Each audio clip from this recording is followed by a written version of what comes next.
Good day, ladies and gentlemen. Welcome to the show this Monday, the 18th of November, 2024. Thank you for tuning in.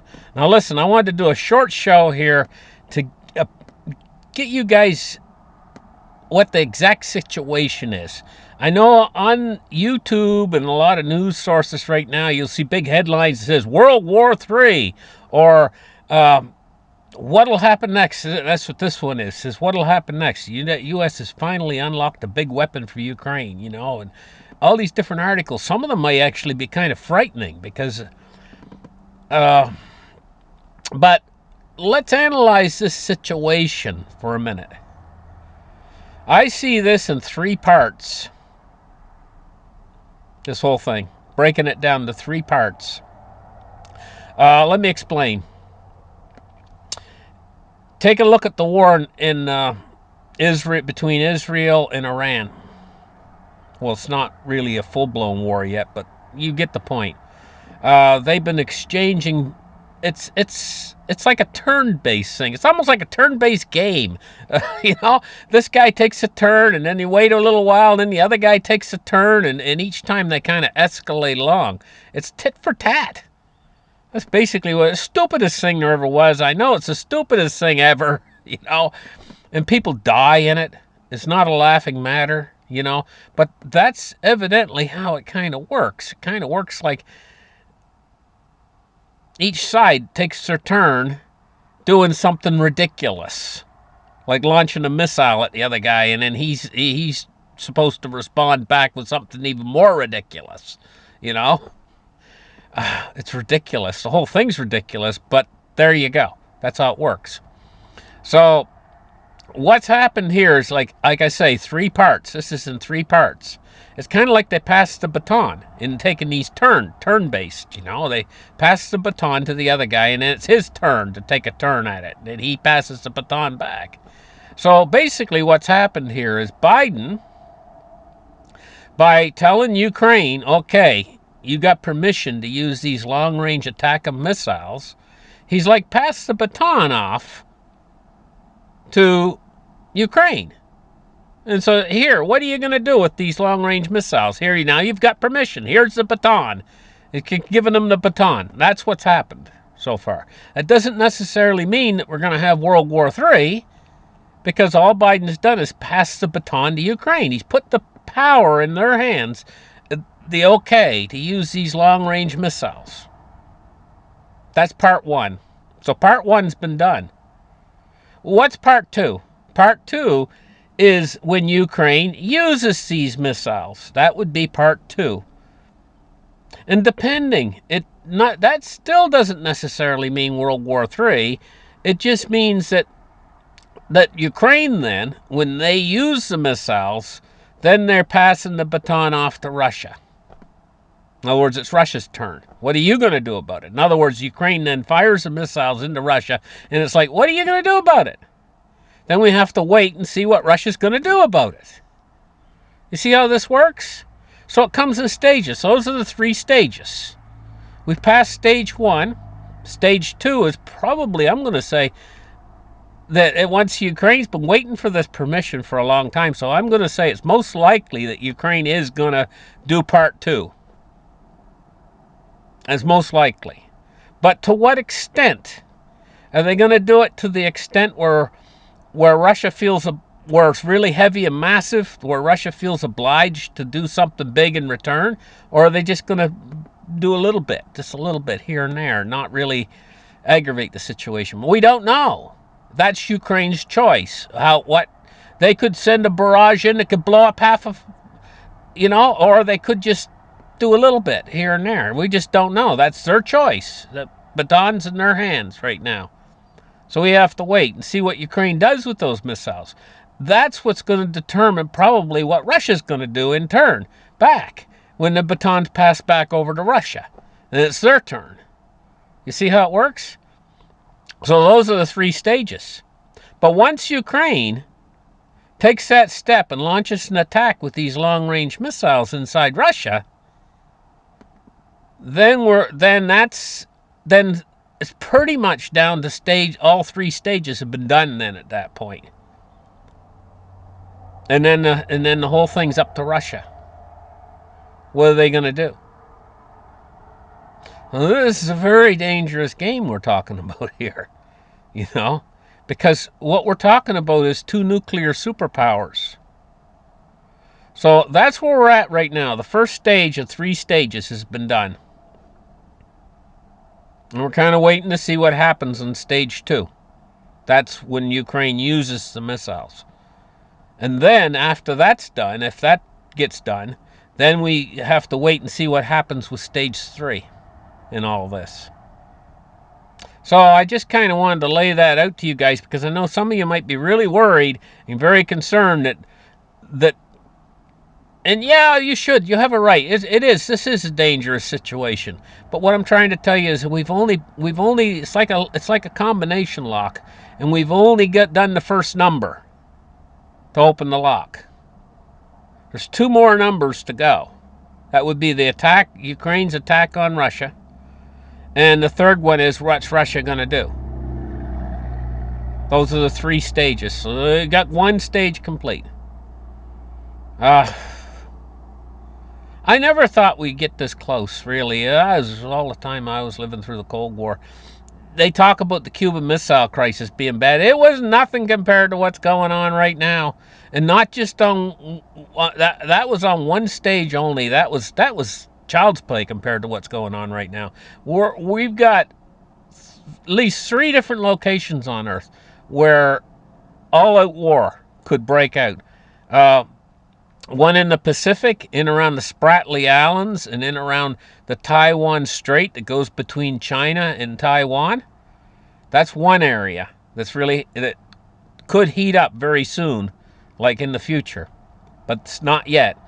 And then we got the area around Israel that's surrounded by Hezbollah to the north and Hamas just right on their doorstep, and then the Houthis and Iran and all that going on, and Iran trying to get nuclear weapons, and then we got the North Korean thing with North and South Korea. I almost forgot about that. That makes 4 hot areas, and then we got the Ukraine area as well, you know, and it just seems to me it's like the whole thing's like a powder keg, and if one of them blows off, it's probably gonna launch all the rest of them at the same time. But for now, I don't think this stage 1 thing I'm talking about here, which is the first stage in all this, for now I think we're roughly safe for right now. But watch it if Ukraine launches a massive attack on Russia with these long-range missiles. Then watch what Russia does. That's going to be the next thing that's going to be really dangerous. Now, thank you guys for listening, and hope you guys are doing good tonight. Used up 8 minutes and 30 seconds talking about this stuff that's going on. This shouldn't be, actually. You know what the world should be? All this war stuff should be gone. And the world should be focusing on productivity. And how that works is all the negativity has to be pushed out. And you know, I consider money to be... Probably there's planets out there that have high productivity, very high productivity. And you're probably going to find that those planets do not use money. They probably work for the greater good of their civilization for free. But, you know, of course, because they're so productive, their lives are probably so cushy compared to ours. They probably live like what we would consider like elites in our society. Don't live as good as they live, even though they don't earn any money, probably, you know. And this is part of what stimulates the greed that works against productivity on our planet, is the fact that the money It's a greed-based system. The whole system's greed-based out there, and it's getting worse and worse. I see the progression because I can look back like 30, 40, 50 years ago, and how people were and how they are now. And as the system gets more and more corrupt, and the focus gets more and more about money, the productivity is dropping like a stone. It reminds me of the Soviet Union was like that, when people didn't have much incentive to work and they would do a crappy job at work because they weren't. It's the whole system's like that now. There's certain things that we couldn't get done anymore because there's so much corruption in the system. We wouldn't be able to get it done. Our productivity's fallen off. We don't even notice it. But some of these big projects that we used to be able to get done, like building the Panama Canal, was just one that comes to mind. I don't think we could do a really big project anymore because there's just so much graft, so many people sucking off of they're like ticks. It works the same way. If like, there used to be no ticks here in Nova Scotia. Let's get down to talking about ticks. There used to be no ticks here in the woods and stuff. Now the woods is just crawling with them. So say a guy has to work in the woods and stuff, he's going to have to carry a bottle of antibiotics with him to fight off the diseases that come with the ticks, and one will probably get him in the end. That there's diseases that antibiotics don't even work on that the ticks have now. So how does that affect productivity? Well, that's what they're like. They're like a bunch of ticks making everything cost so much to get anything done that they couldn't do a huge project anymore. Our productivity is going to continue to decline while the system finally gets to the point where it just can't manage it anymore. One of the good illustrations of this is our medical system out there. Medicare and all that, the whole medical system is just, to me, it's just a write-off. The whole thing at this point is so corrupt, so full of graft, so full of everybody on the take in it, and everybody. You see the doctors and stuff riding around, and they're making money off of sick people, and that's a huge part of our economy now. At this point, is taking advantage of sick people. People are sick. They got them over a barrel, and they know that they'll have to pay anything. So what does it cost? $10,000 just for a hospital bed for one night, just for the bed. But just down the street, there's a bed in a hotel for $20. Yeah, maybe it's got bed bugs, but maybe the hospital bed does too. I mean, just because it costs $10,000 doesn't mean it's clean or anything. Because the graft is getting so bad that it's going to extend out to even things where, if you're paying $10,000 for a bed, you'd expect more, but they'll push you in the corner and the doctors won't even look at you all night. And the next day they send you the bills, $10,000. But don't worry, your insurance company will pay for it. Or your Medicare or your Medicaid or whatever will pay for it. And that's the graft and it's growing. It's growing so big, in the end you won't be able to get medical care. Insurance companies will start to go under and stuff, and the system is just rocking now. It's just so full of all this that it's ceasing to function. More and more young men are just turning around saying, well, I'm not going to get involved in all this. I'm just not going to work. In China, that's huge. The youth in China now are just like, they're like, yep, I've had it. No more. I'm just going to lay down. Can't take it anymore. And this is going to, everybody in the system, this system, we're all consumers. We need support. But we're all doing our jobs and everything that we're doing in the system. Like you go down the street, okay? Take a typical American street. You go down the street, and then maybe the lady on the corner works as a nurse. That's a service-related job, and it's consumerism. Because even though she's taking care of sick people, if the people weren't sick If everybody was suddenly healthy, she wouldn't have a job. You can go to the guy next to her, and he works in the same hospital. He's a janitor, going around the hallways, sweeping up and doing stuff like that.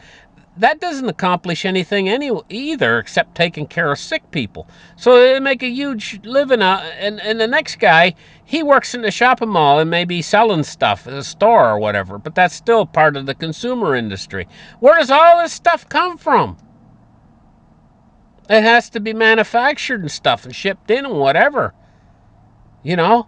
So the people that are making things, the people that are actually out in the fields, plowing the fields, planting stuff to feed you, and manufacturing things, or in factories building things, they're what keeping the system going.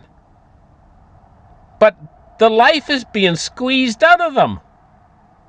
And so each time one of them goes to the people who are making stuff and supporting the system, each time one of them floats up to heaven, there's about 10 of these consumers born that want stuff that's made, and there's nobody to make it. And it's the same way with the money out there, you know? Okay? So you got all these people out there who are getting free money from the system. They're not building anything. They're not doing anything. They're just collecting the government check. Now, they want to go out and buy goods and services with that, right? With that money. And it will buy goods and services. But where did they get the money they're buying the goods and services with? They just threw it out of thin air. Just like the government's buying everything. They're spending like drunken sailors. And where'd they get the money? Well, they just printed it. You know, can't you see the unsustainability of all this? And this is why the debt keeps growing larger and larger and larger and larger. There's going to come a day of reckoning where none of all of this stuff can be supported. We're rapidly reaching that day of reckoning. So the whole thing's ready to collapse, and then they're going to go out to start all these wars? On top of that? Well, the whole thing's just a recipe for disaster. It's just going to melt at a certain point. This whole game and the thing is this whole game, this whole system out there has all been built of thousands of years it took to construct it.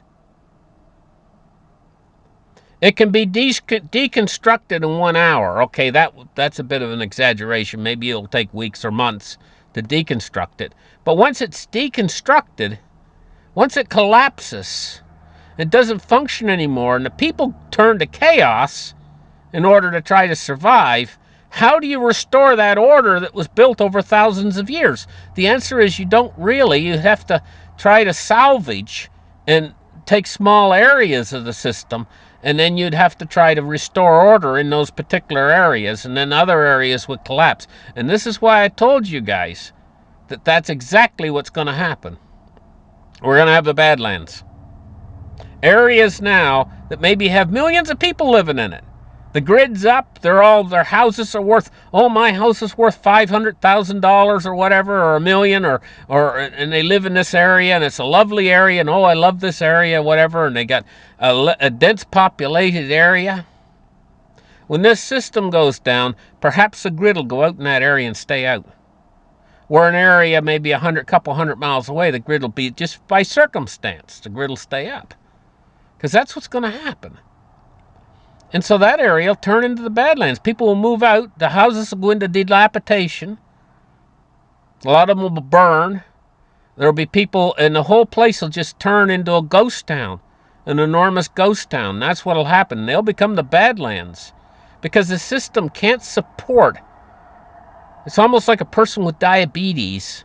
Really bad diabetes, you know, and their system can't support their limbs, and in the end they end up getting their limbs amputated because their system just can't support it all because of the condition of their system. And that's the way with our system. It's like our circulatory system is compared to all of our roads and everything else, you know, and the cars are like the blood flowing through it's like a giant organism. And it expanded during the good years when they were spending all this money, and they were going into debt. Credit expansion. All those years, like You see those years with low interest rates, low interest rate policies after Volcker was gone, and all those years they dropped the interest rate down to zero and making all kinds of money, pumping it into the system. That's credit expansion.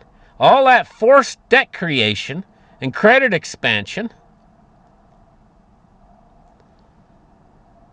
is not only has it created soft generations of people out there who can't take, they'll just go nuts. If they don't get their meds, they'll go nuts.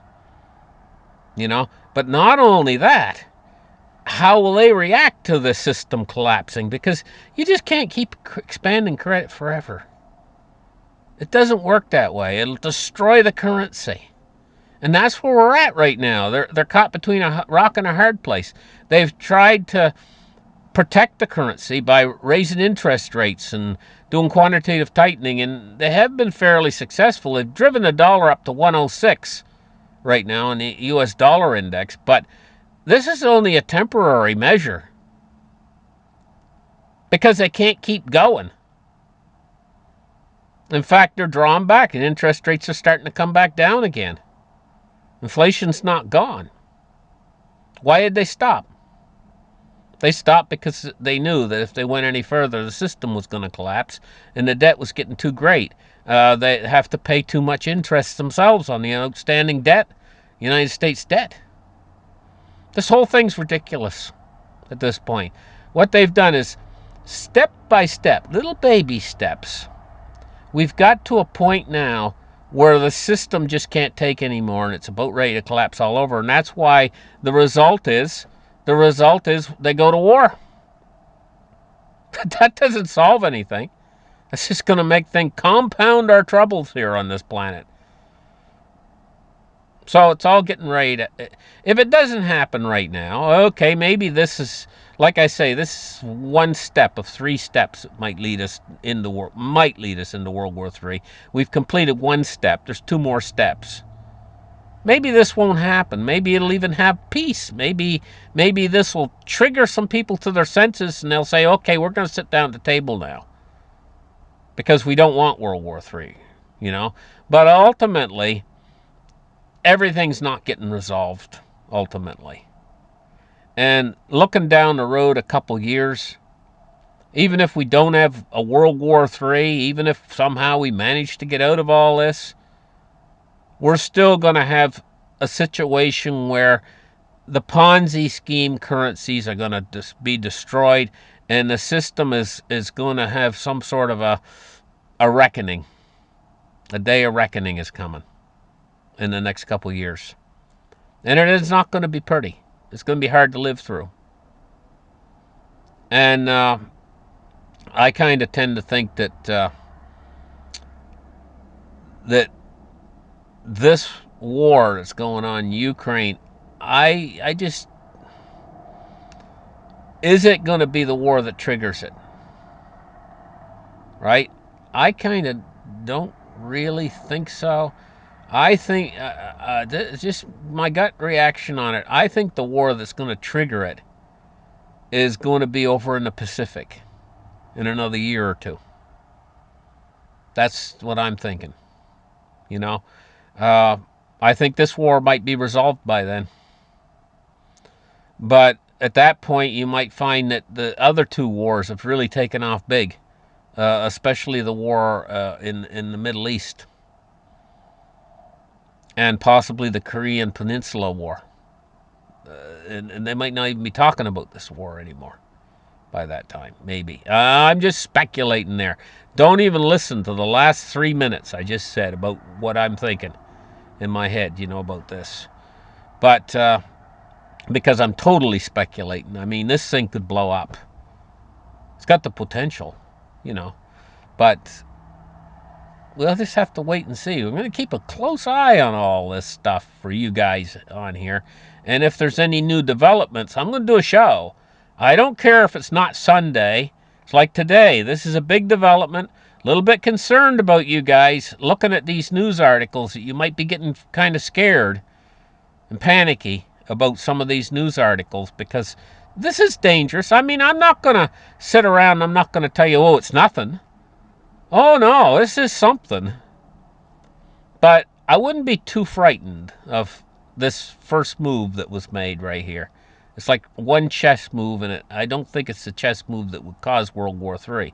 Now, like I say, there's 2 more moves here to be made before we would have a possible situation occurring.